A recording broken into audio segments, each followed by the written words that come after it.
Hi, good evening, everyone.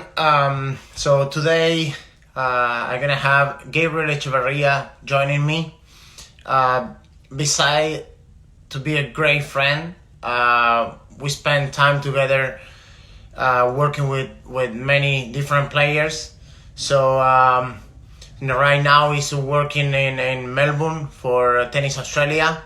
So I'm gonna wait for him, and we're gonna talk a ton about uh, all the fitness and his philosophy, how he likes to work with the players, and I'm waiting for him. Just a little bit of his background. He's gonna tell us more, but he been working in Spain, and then he joined the USTA. I don't remember exactly the year, and now he's working for Tennis Australia. So let's see. I'm waiting for him and show me a little bit the send me the request. Hope everyone. I don't know if you've been tuning in on this fitness week. I call it Fitness Week. It was great to have everyone. I see Gabriel right now. So we're gonna be talking in English. We're gonna be kind of chatting in English in this hour.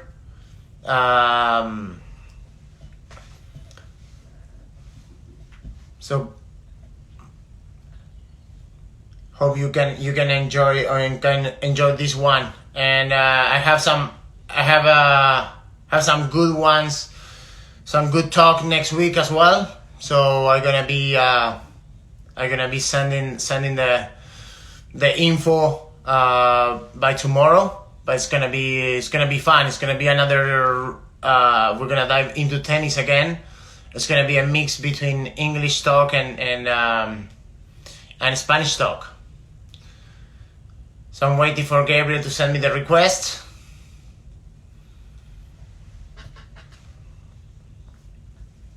Let's see.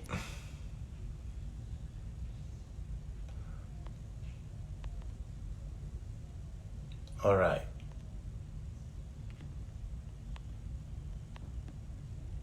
Let's see.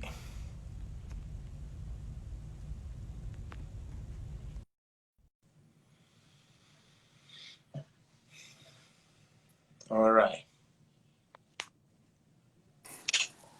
Yes, sir. All right. Gabe, Hey how Diego, are you, my friend? good, How good, good, good, how is Melbourne right now? good. Well, we're starting the day. It's a bit wet today. We got a little rain, but I was able to get my bike workout early in the day. Right. So yeah, I'm trying to figure out this connection. Hope you can listen to me and you can hear me well. Yeah. That's perfect. That's perfect. Great. So how is everything out there with the COVID-19, and is the everybody like start moving? Are you guys practicing? How that work? Yeah, we've been in a certain way lucky, I can say, because the country seems to reopen quite fast, especially compared to other countries in Europe. Sorry, I'm trying to figure out the camera because I was reading to do this on the computer, but I guess You I look just great, cannot do it. Gabe. You look great. Don't worry about that. Uh, so yeah, so we have the National Training Center open only for tennis courts under very different rules. Like you're not allowed to have more than 10 players or staff or people on court. You have to practice with one court in between. The gym is not open yet, but we believe that maybe by June 1st, the gym could be open with certain kind of rules, like no more than 10 people and turns of 45 minutes, cleaning the equipment, and yeah, trying to be proactive with all this situation. But we've been lucky enough to get the players hitting sooner than any other countries for sure. Okay, Gabe. We're gonna dive into the conversation. I have few nice questions for you. So we're gonna kind of I would like you to kind of go over your background a little bit, your philosophy on the first part. Then I have a couple really nice important question about the job that you've been doing.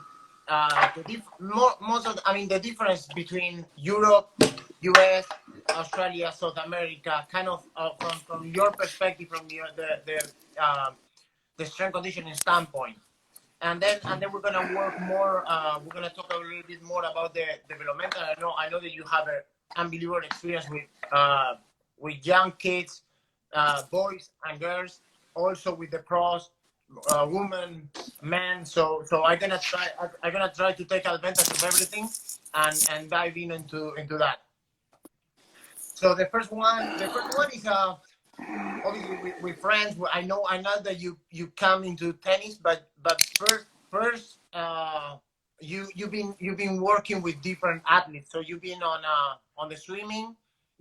Can you tell us a little bit about your background, where everything started? Yeah, for sure. So, well, I started in Rosario, which is a city in Argentina. I studied over there, and those was my first degrees. When I started working with different athletes. I was working on a training center. So over there, my first experience was with rugby players, actually, which is very fun. And those athletes are great to start because they're big, powerful athletes. You have to do something really, really extreme to hurt them, and they like to work hard. So rugby was a great field for me to start testing my knowledge on it. And then overall, in that center, I train many athletes from triathlon, basketball players, soccer players, or football players, whatever you want to call it. And then gradually I started working with swimmers, with Olympic swimmers. They did well. I moved to Buenos Aires, which is the capital, and things were doing well. I slowly started building some relationship with tennis players and other team sports. And then from there, I moved to Barcelona, where mostly I started dedicating tennis. And I guess I've been in tennis for almost, more than 10 years now, a little bit more than 10 years, More actually. than 10 years. Yeah, I have Yeah. even older years. I said like even more than 15 years. I would say, Yeah, or yeah, close to yeah. that. Try So try not to try not to say my age on camera. That's why. no. We're gonna keep it in secret. Any roughly now that you brought those athletes, any comments that you can put it like before going into tennis, some differences that you can mention about the swimmers, the Olympic swimmers. I mean, the way that they train, something different that you see that is noticeable for you. Well, yeah, I mean, obviously tennis is an individual sport, so you don't have the bench, right? So you don't have the bench. You don't have the coach saying like, "Listen, you had a bad week. You got to go on the bench, and guess what? You're not going to play this weekend." So you don't have that. So that changed a little bit the dynamic about how the player uh, approach the training. Like when you have a team around you and the team is telling you, "Okay, you got to perform at this level." Well, tennis is a bit different in that way. It's an individual sport, and the athlete has to find his own motivation. Swimming or swimmers, when I work with them, it's a little bit like that as well. It's an individual sport, but in a certain way, you still belong to a team. At least that was my experience with it. Obviously, the volume that they train is much more higher. The hours where they train, early morning sessions, it's such a cultural thing that they like to do on it. And then the other sports that I work are team sports. So I think like the main difference, obviously there's tons of difference, but the main difference is a team or individual sport. Team, you always have the bench on it, so that sets the mark on it. So you know that if you don't work at a certain level, well, guess what? You might have to hit the bench. Tennis Yeah, is a bit different. yeah.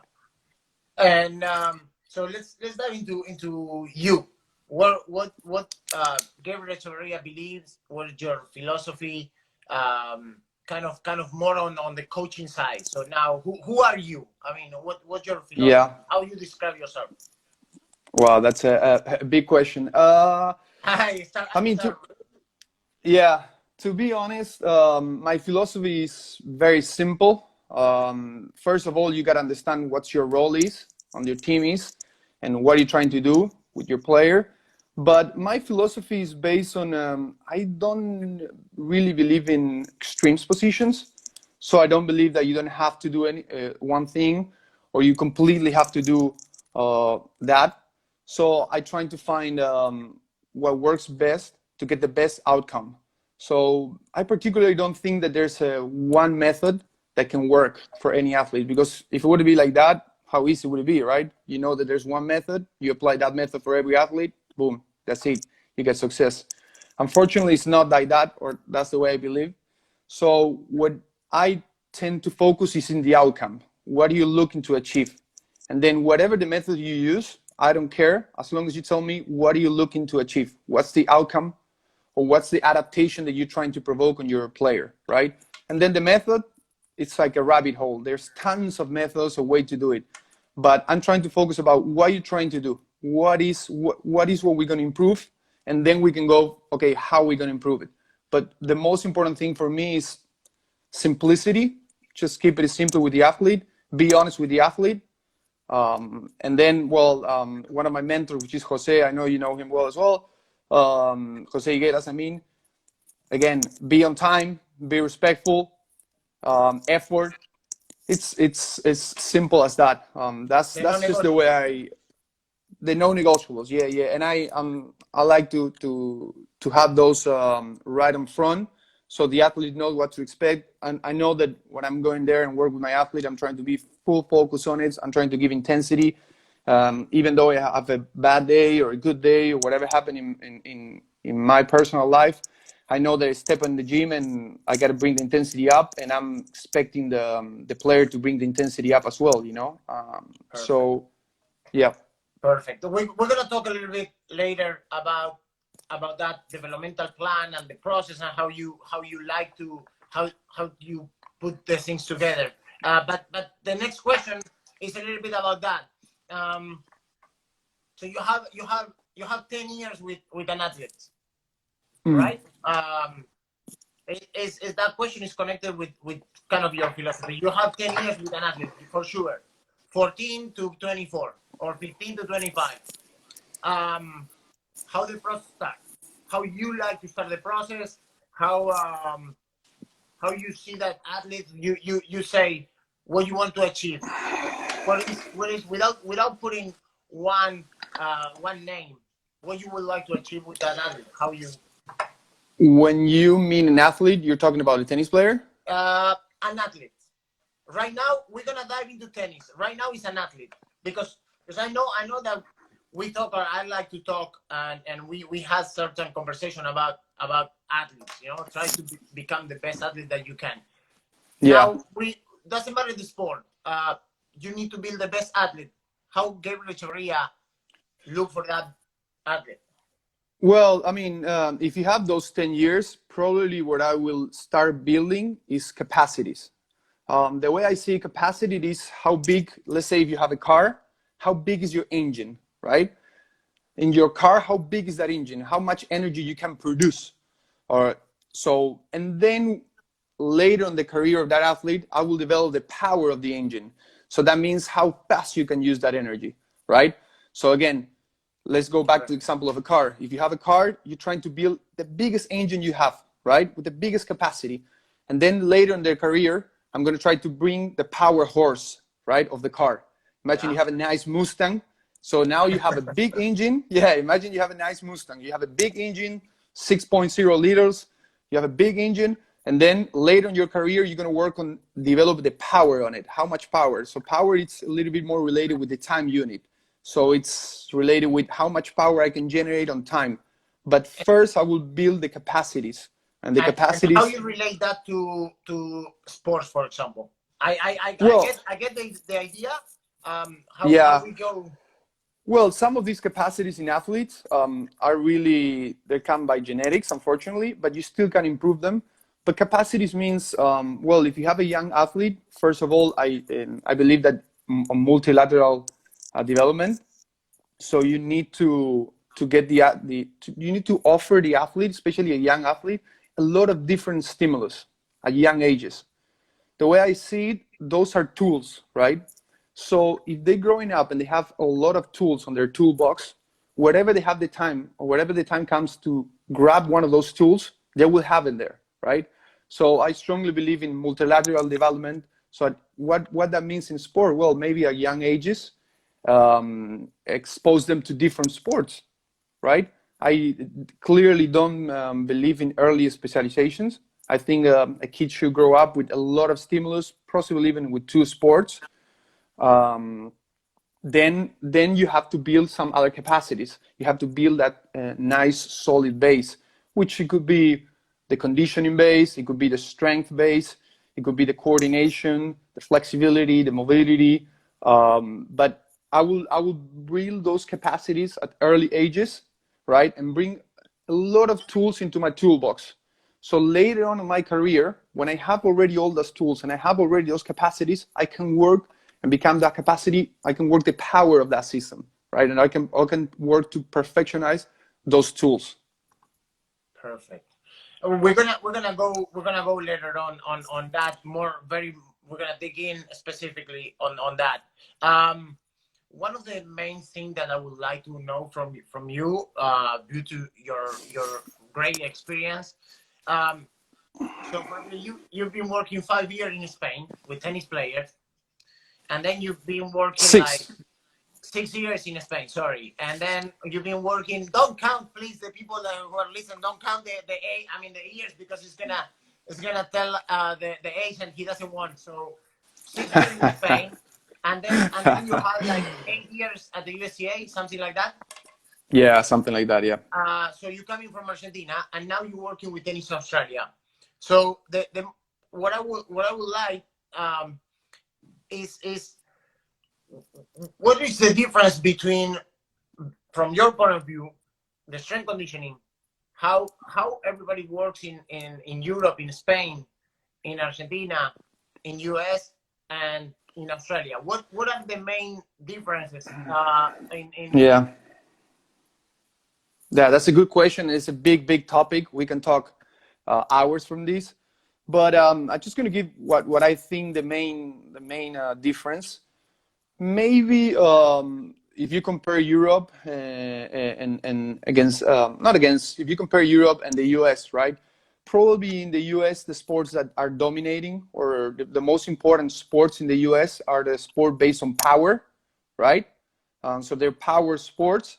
And when you talk about Europe, well, probably in Europe, the strongest or the biggest sport is soccer, and they have a little bit more of a conditioning approach on it, right?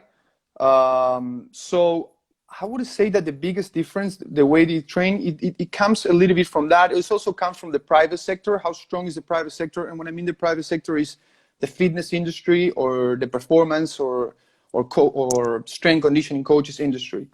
Why? Well, what I saw in my years in Europe and in the US is maybe the approach in Europe is getting a little closer to the conditioning approach, so they feel a little comfortable, or a bit more comfortable, controlling the conditioning part of the sports, while in the US they feel a bit more comfortable controlling or prescribing the strength part of work, right? And I feel that comes from, again, the sports, that they're the dominant sports in the country, and also the private industry. The way that the strength conditioning coaches, fitness coaches, or performance coaches, whatever you want to call it, the educations that they have, it's a bit different. How they read, the books that they read, the author they read, the theories they follow, even though there are certain things that we all should know. But I can see that there's a clear tendency probably in the US to feel or to lean a little bit everything related to strength and power. And Europe is been growing on that as well, but mostly their base was a little bit closer to the conditioning side on it. And Australia, I feel like I'm new here. I would have to spend a little bit more time on it, but it seems like they have quite a good balance in between those two main components, if you want to call it that way. Right, right. Very interesting, very interesting. So strength and conditioning, those are the words that you're using to kind of describe the two things. Gabe, on all those years of working for federations and different, not only federation, but in Barcelona you've been working with BTT, I guess. And so, what changed on you? What are the things that you feel that you improve as a person, as a coach, and what changed? Yeah, that's a great question. Well, probably I would say patience. That's it comes with the years, I guess, and patience is a big thing. Uh, not all the athletes are gonna do or evolve or develop the way we want it at the time we want it. Especially nowadays, it seems like it's taking a bit longer to develop an athlete for many different reasons. I don't know if they have more distractions or not, but it seems like it's taking a little bit more time to develop an athlete. So I would say that probably patient. It would be one of the things that I yeah, grow through the years and improve a lot. And then another thing that I like to think it's there's a great phrase that I read recently that it says something like, in theory, there's no difference between practice and theory, but in practice, there is a difference, right? Yeah. So when you come out and you read and you can be a what I call a rat lab. So I know it's not a good term, but there's a huge difference between working in the lab and reading those texts and reading those books. They tell you how to evaluate and they tell you like, okay, you need to lift at 75% of your RM. But then that day you ended up playing with Roger Federer. So finding that idea between what is theory and what is practice, I think that's come with years, and I think that's one of the things that I have changed, and also as well the way I train, the way I see the sport, especially tennis. Tennis has changed as well, but I would say that those two things are the ones that I changed the Nothing most. replaces the experience, right? I mean, the experience that you work. I mean, the feel basically go and work and the daily training. That's Yeah, how a coach kind of get the feedback, and we can feel from every athlete that we work on every day.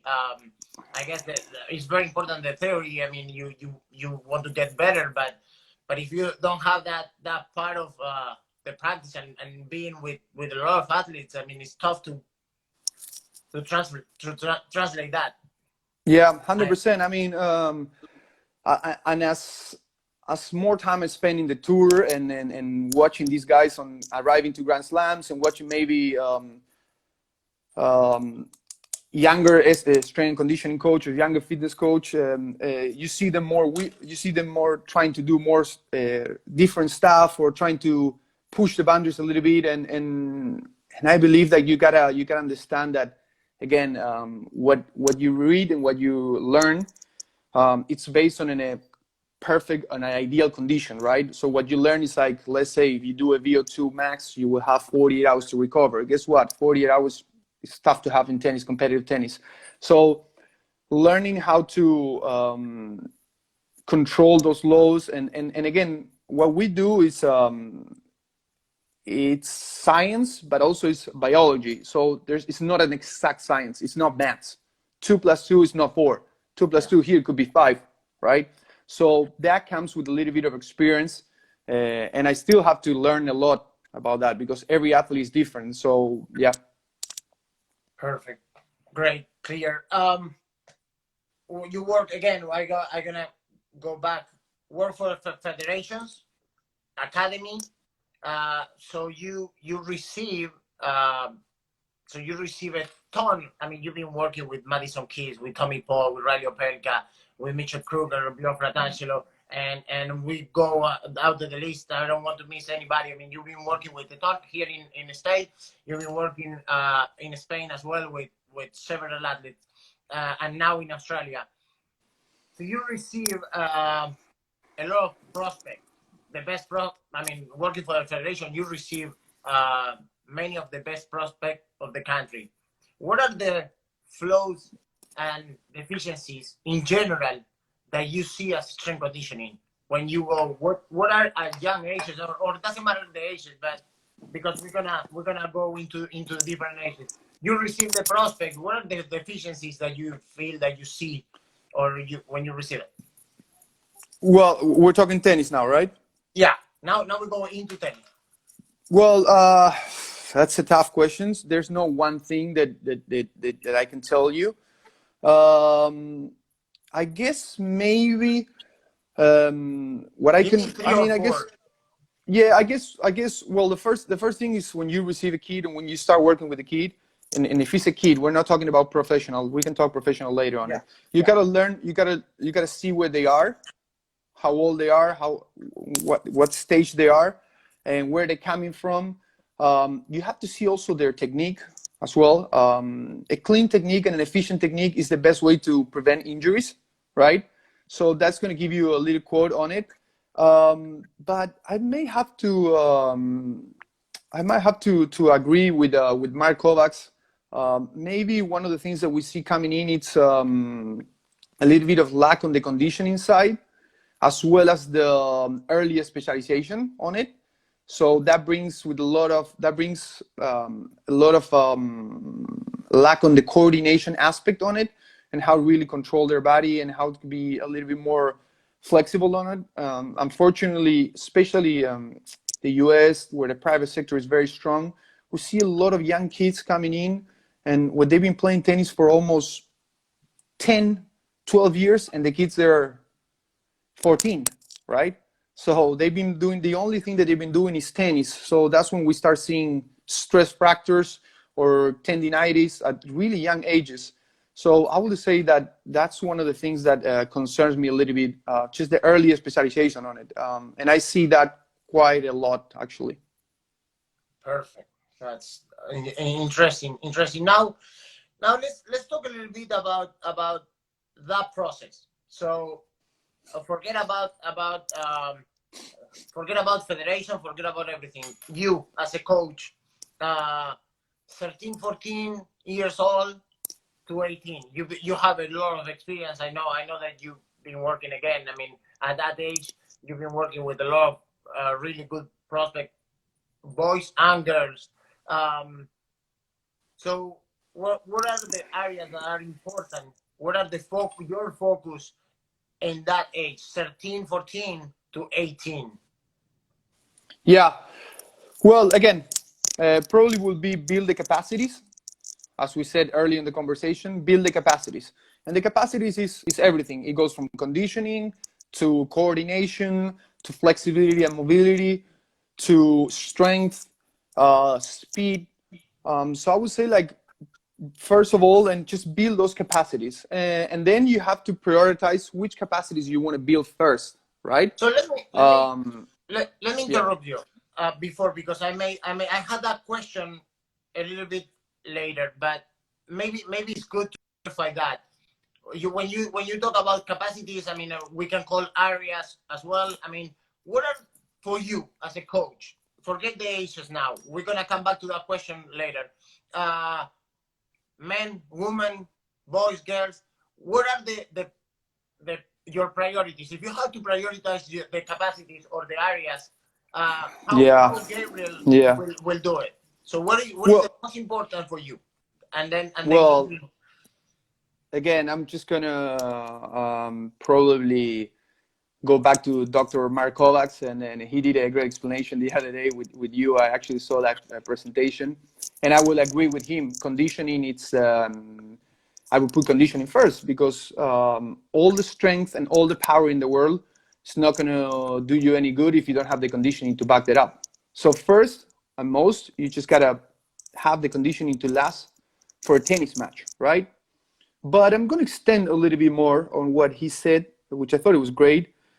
Not just in a tennis match. If we aim in, again, the way that I'm working with my professional players now is I don't want them to last for a tennis match. I want them to last for the best competition that the tennis or the sport has, the highest level, which is a Grand Slam, right? So I want them to last for 2 weeks, because if we are training high professional athletes, that's the goal, right? If you're not, well, guess what? You're not in the right business, right? If you're training professional tennis players, the ultimate goal is to win a Grand Slam. Then the level that you have, it will dictate how far and how close you are. But guess what? You want to be ready for those scenarios. That's where the big points are coming. That's where the paychecks are coming. So I would put probably conditioning as well. But tennis is a very tricky sport, Diego. Why? Well, because when you see and when you watch a tennis match, you will see a lot of very short, very explosive, and very fast actions, right? But those actions last for 3, almost to 5 hours, right? So what you don't see is what is going on behind curtains, right? Which is what's going on in those on in the changeover.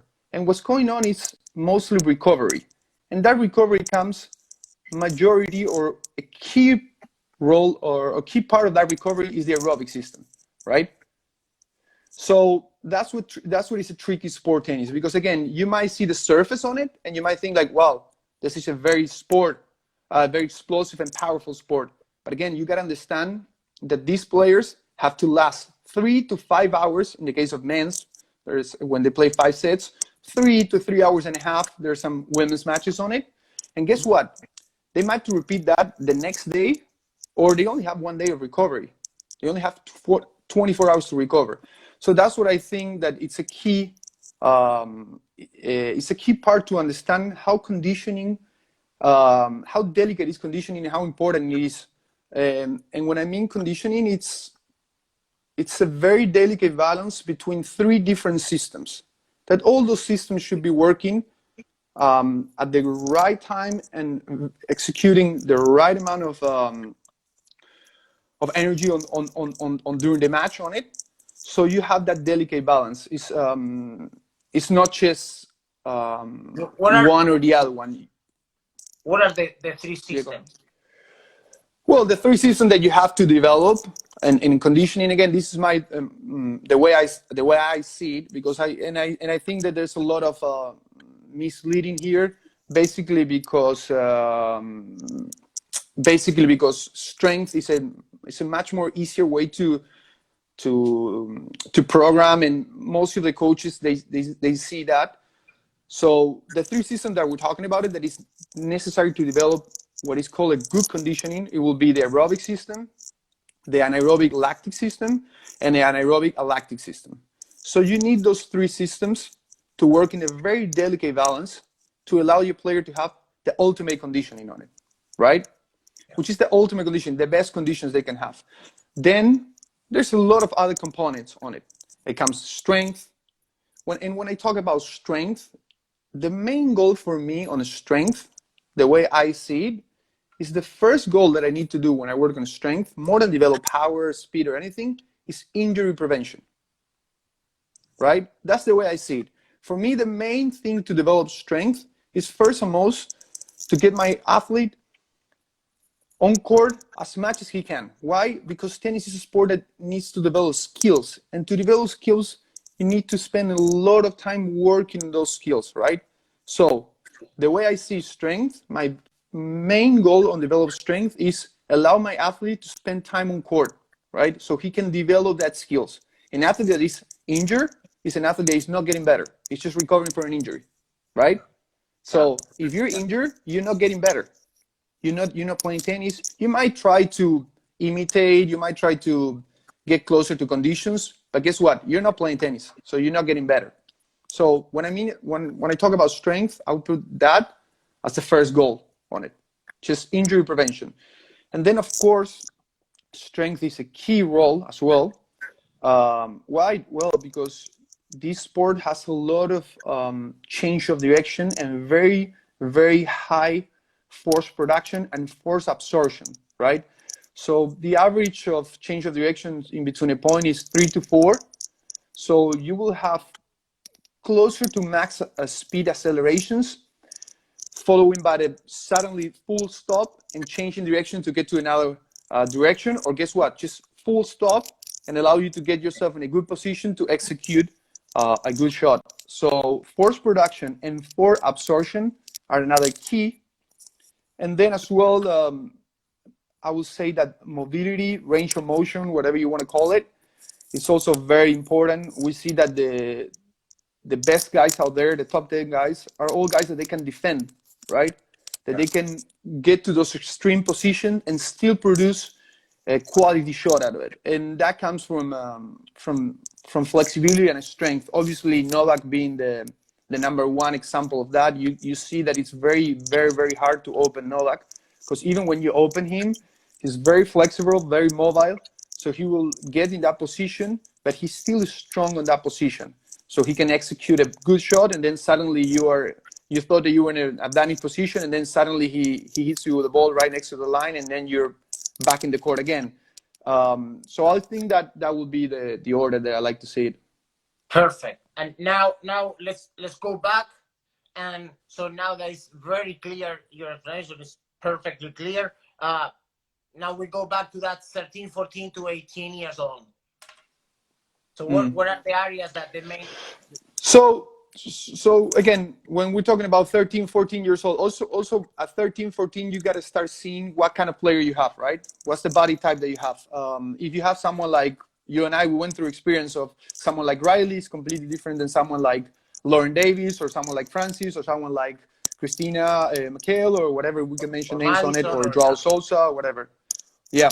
So you got to know, first of all, the kind of athletes you have. You got to be very careful and very respectful about the growth peak, right? At 13, 14 years old, you got to know when to maybe, you got to back up a little bit and let the body do his own thing, let the body grow. Maybe during those times, actually better to just not loading the body on it, right? Wait for it. And again, I believe that at 13, 14 years old, it's very important to develop capacities on it. It's very important the tennis practicing as well. Why? Because at 13, 14 years old, these kids are really solidifying their technique, right? So us as a strength conditioning coaches and fitness coaches or performance coaches, we can understand that those ages are very important, and tennis is still the priority number one on it. Why? Because if the kid define and refine a proper technique, guess what? Later on, that is going to solve a lot of problems for me on it. If the kid that I'm working on it develops a proper technique, hitting forehands and backhands, probably the injury risk is going to be really low, right? So again, at those ages, I think it's very important to find that balance, and then present them with different stimulus. When we talk about conditioning, that's the time to build the engine, right? That's the time to build the engine, right? Just to get that engine, just to bring that capacity up. Then you will have the time to work on the power and the efficiency of that engine. But when they're young, let's try to build that as big as I can. Again, if we go back to the example of a car, of that nice Mustang, let's try to make that engine really big on it. Let's create that foundation on it. Then over that foundation, I can work the specificity. And it will come later in the years. I strongly believe that the best ages to work on it around players, female, it would be around 17, 22, guys 18, 23. Why? Well, probably if the athlete is healthy, that's the time that we know that the hormones are really up there. We know that we can really impact the body. We know that they're healthy. We know they can assimilate good volume on it. It is true that also at that age, if the player is doing well, they play a lot of matches, but we have to find that delicate balance. So if we have a player at 13, 14 years old that is very skillful, or let's say more, let's say 16, 17, we have a player that we see that he's coming and he's very skillful. It's very important, and it's maybe physically a bit behind. It's very important to recognize that and catch up with that earlier, right? Because later, if not later, it's going to be hard, right? If we have a very young athlete that suddenly jumps.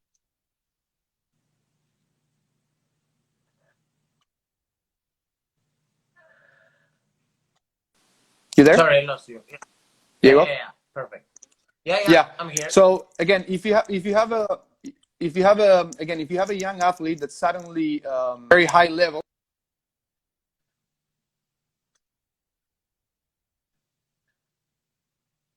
There you go. So yeah, so I was saying that if you have a player with a very high level and suddenly he jumps level on it, and suddenly you have a 17 or a 15-year-old girl playing at the WTA tour, you just cannot forget that they're still 17, 15, 16. So you still need to develop those stages on it, right? You need to catch up. And that's very interesting and very important, the conversation between the coach and the strength conditioning and performance coach, to know when to, like, okay, you know what, maybe we're going to back up a little bit from tennis and we're going to give a little bit more room to improve our capacities. So I would say that it's tough. It's tough those moments when you have somebody that in tennis skipping some steps, but they're still on that developmental process, because they start playing more matches, more taxing matches where tougher, the ball are coming heavier, and it's very difficult, huh? yeah, it's very difficult, and that's when I think that the team that is around the player has to be very honest, and understand where they are. If you know that the potential is there, you gotta invest, right? You gotta invest in your body, and I like that, to use that term on it. Why? Sorry, I'm trying to figure out this. Why you gotta invest in your body? Well, because that maybe it's a time to, like, you know what? You're just gonna back up a little bit and take that. It's a tough decision to take, but you might have to take that decision to say, you know what? We're not gonna play the next tournament, right? Yeah. We're just gonna back up and work on it. Why? Because, again, we were talking about early today, what are you trying to achieve? This is a long-term process on it. So if you're trying to win the Grand Slam or win the French Open or win the US Open the following week, well, you might be rushing. And how many cases we've seen of young guys flying through the Challenger Tour, and then when they get to the professional tour, which involves a lot of overseas travels, a tough schedule, a lot of hard surface, a different ball. It's not the same with the ball that you receive at the Challengers and the ball that you receive playing the top 10, a powerful guy. It doesn't do the same to your body, right? So you got to know that, and you got to anticipate that, and you got to prepare for that, right? You got to prepare yourself, like, okay, I'm going to a tour. Yep. And even though if you have someone like Coco Gauff, for example, I live close that process. She jumped in and it was very fast on it, but she's still 15 years old, right? Yeah. Or whatever other players you want to mention. So you have to keep that in mind. The idea, like, even though they might be playing up there, the communication between the coaches has to be very honest, and as well with the athlete and the team around the athlete, the parents or whatever, the psychologists or whatever, to make the athlete understand, like, even if he's a young girl, like, okay, you're up here now, you're already a top 100 player, but you still are development, right? Or your developmental ages. So that's key to understand. Yeah. Now we go to the next one. Just a little bit. 18 to 23. So now you build the engine. Big. Is that the moment? Is that the moment where you wanna be? Where you try to push that engine to see how powerful can be, or what is that the age? 18 to 23 in general. Yeah, 100%. I like that. I like that idea. Yeah, that's a great age. Again, we're talking about the perfect athlete or the perfect player. We know that it's not going to be like that, because you have it's a completely different thing. A player that comes from the college system, that just finished college, than someone that comes through the junior tours, or someone that it comes from a different path. So we also have to know where they are, first of all. But yeah, I believe that age, 18, 23, it's a great age. It's a great age to, first of all, recognize where you are, which are the capacities that you need to work a little bit more on. So where are the capacities? What are now the priority changed, right? At that age. So what will be the priority? Yeah, well, you have to, first of all, you have to test the athlete and see which ones are the deficiencies that he presents the most. And then there it's very important, because naturally, as strength conditioning coaches, obviously when they're, especially with the boys, 18 to 23, they immediately want to jump and lift heavy and get stronger. And that's a natural process. The kids are in a great position actually to lift hard. The body, it's, you can say, brand new, so you can lift harder. The joints are brand new, so you can lift. Then when you have 25, 26, okay, the joints are a little bit more banged up, you can say that way. So you might have to find a different kind of strength on it. But it is very important, even at that age, first of all, recognize where you are, recognize what you're missing on it, right? So you got to test your athlete. And then if you think that you're still missing a little bit of that conditioning that we talked, or out of those three systems, there's one that you think that it's not working the right way, well, guess what? You better address that sooner than later. because later in your career, it's tough to make changes. Why? Well, because the calendar is tough. This is a brutal sport calendar-wise. So it is important to address that. And again, that's also a good age. Let's say on the perfect scenario, that's a good age to develop the strength, 100%. That's a great age to develop strength and power. The athletes are fresh, they want to lift, they like it, especially at those ages. Yeah, for both boys and girls, I think that's a great age for sure. Now, let's go to some not discussion, because I want to hear your opinion about that. For you, what that means to be the best mover in tennis? Yeah, well, that's a great discussion. For me, the great mover, it's the one that can react to an external stimulus the best way possible to get the best outcome possible, right? Wait, so can you repeat that? Yeah, so for me, a great mover is the one that can react to an external stimulus, okay, right? And get the best outcome possible. And okay, why I put the external stimulus? Because we can create a great mover on a closed environment. They can do great change of directions, and we teach them COD, change of direction drills, a lot of them. But guess what? In tennis, you need to react to the shot of your opponent. And that is going to dictate how you're going to move to the next ball, right? So we can isolate the movement and we can create efficiency around the movement, right? And effectiveness around the movement. But ultimately, a great mover is the one that can read the ball that is coming, right? That's what I said, external stimulus. Read the ball that is coming, adjust his body or segments of his body to get the best outcome. The best outcome is the best shot possible. So when I mean a great mover, particularly in tennis, with the next move as yeah, well. 100%. Yeah. So when I mean a great mover is we see a lot of time debates on it, and when we see a lot of strength conditioning coaches as well, isolating that idea of just doing change of directions on it. But when we're talking about mover, the mover moves accordingly to the ball that is coming, and that's what be sufficient, right? So if I hit a shot and I know the next ball that is coming, or I can anticipate that, guess what? I'm already going to put my body ready to go in the position that I think that where the ball is going to go. So I'm already saving time on it. Then, of course, the strength to get in and out of those positions is key, right? The strength on your core to hold that position, it's key, right?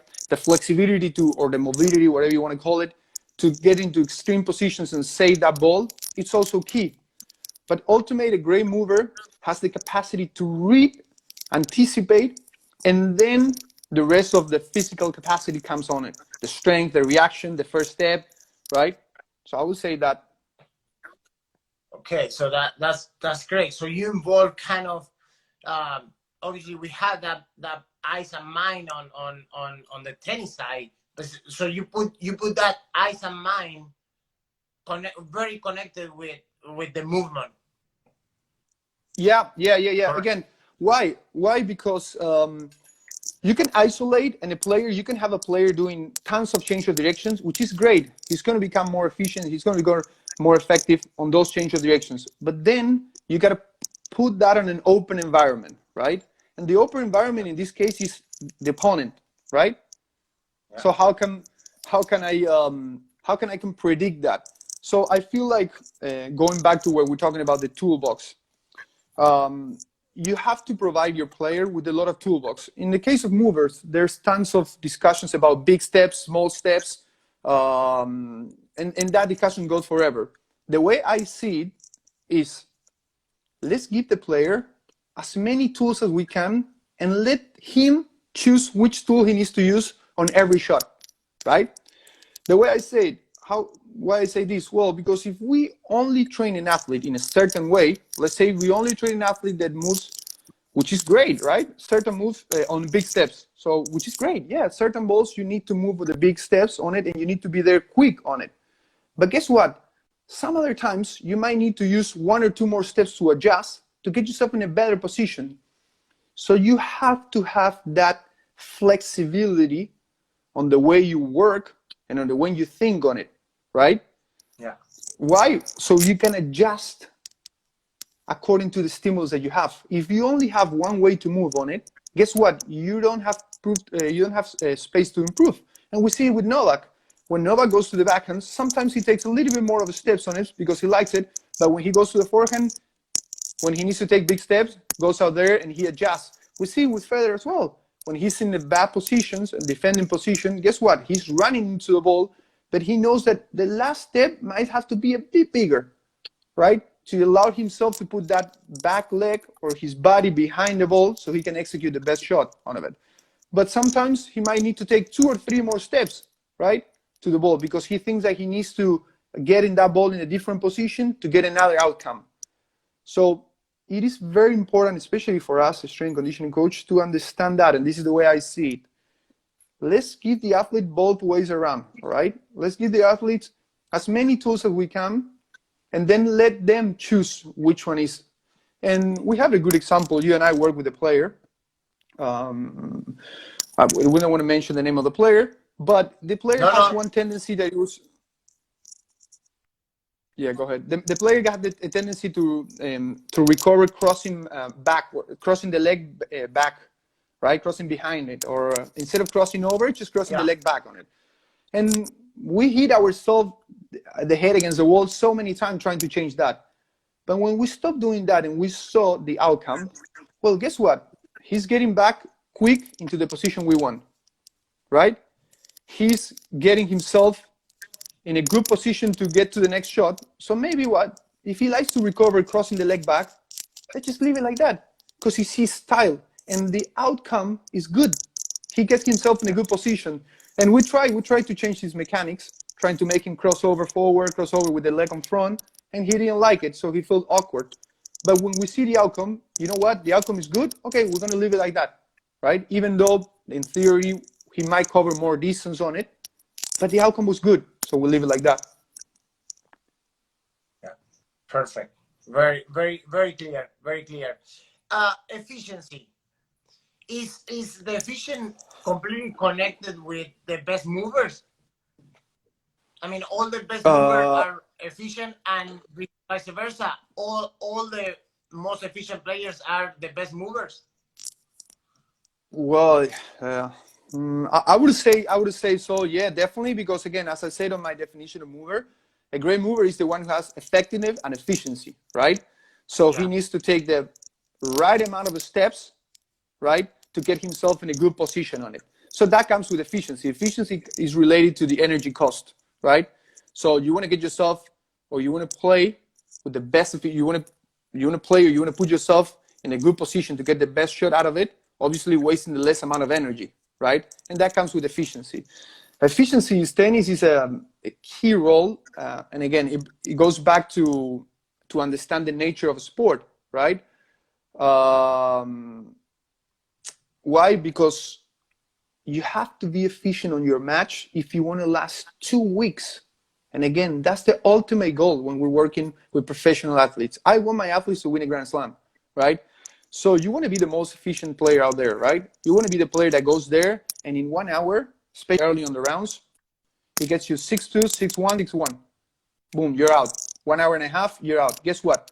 You save a lot of energy. And we see that. We see that on Novak. We see that on Roger, on those top guys on it. They're working on that. So yes, efficiency is a key role. And efficiency also is important on the body weight on the athletes. So we're seeing this strain on it. And I like the idea to get my athlete bigger, stronger, and faster. But we have to understand the metabolisms of the athletes and how much maybe to get an athlete and make him strong and bigger, right? Well, it might actually impact that efficiency in a negative way, right? Because that comes with a cost. You and I, we had a close experience where we saw an athlete going maybe a bit too big to Australia. And once he got to Australia, well, you gotta pay a price to get that muscle mass on it, right? So that price that you're paying for get that muscle mass on it, it makes you less efficient for your match, right? So you know that you have a match going on, so that's going to be your ultimate goal. And then you have to find that delicate balance. The same thing with strength, right? So you got to find that delicate balance. Okay, when I consider my athlete is strong enough, right? especially on the compound liftings, squats, deadlifts, RDLs, presses. And then when it's time to actually switch that and maybe work more the specificity on those liftings, right? Yeah, perfect, excellent. Yeah, totally understanding. Gabe, we have like 5 minutes. I'm gonna go to two questions. One is pretty easy to respond, and the other one is more about your work. How important is for you as a strength conditioning to be on the practice, watching the athletes practice? Yeah, I think it's really important for, first of all, for the team, just to surround it, to create a team atmosphere around the player. I think the player really likes that, really likes to have a team around them. And then the interaction, I think, is key. The interaction between the tennis coach and the strength conditioning coach. The way I see it, Diego, it's a communication. It's a daily communication. Again, I can have a plan for that day, but in my mind, I have to be flexible. Again, we're not working with the normal or standardized periodization program, because we're not a track and field sport, right? We don't have an Olympic cycle on it. We're not the NBA on it as well, that have that long preseason on it. So we have to be flexible. So getting that feedback from the player, getting that feedback from the coach is great. As the player gets old, you have to listen a little bit more of them, right? Just to understand what they're looking for, and then you can work a little bit more of details on it. When the players are younger, you're trying to bring that general base up. But when the players are old, you definitely think that you have to interact with the coaches. Okay. I think we have one more question, so I'm gonna kind of mix it up. I know that you like to kind of work in every session that you have with the athlete. You try to put some work. So I know that because we've been working together for many years. I know that, for example, the warm up, you try to do the warm up, but also work on the areas injury prevention and things like that. How is an ideal day for you as a strength conditioning, and if that day should change or change when you are on the road? Yeah, well, ideally, if we have a really nice team around you, and a really high performance team around you, I particularly like my athlete to walk in the facility, maybe have a chat with the physio or the trainer, just to see how they are. Maybe they need to adjust, or they need to loosen up certain areas of the body. I particularly like the player to start with the physio on it, and that's what will become an interdisciplinary team. The physio can give me the feedback right away. He feels a little sore here. You should avoid this. You should avoid that. So I think it's also key on it. And again, we're talking about training week. Then probably he will start. I particularly like to start a day with some session on the strength conditioning side on it. It could be a lifting. It could be some power exercise. It could be some plyometrics. It could be some reaction. It could be some, as you said, injury prevention on it. Get the tennis done. And then maybe another session as well in the afternoon, which is going to be a little bit more hard on the body.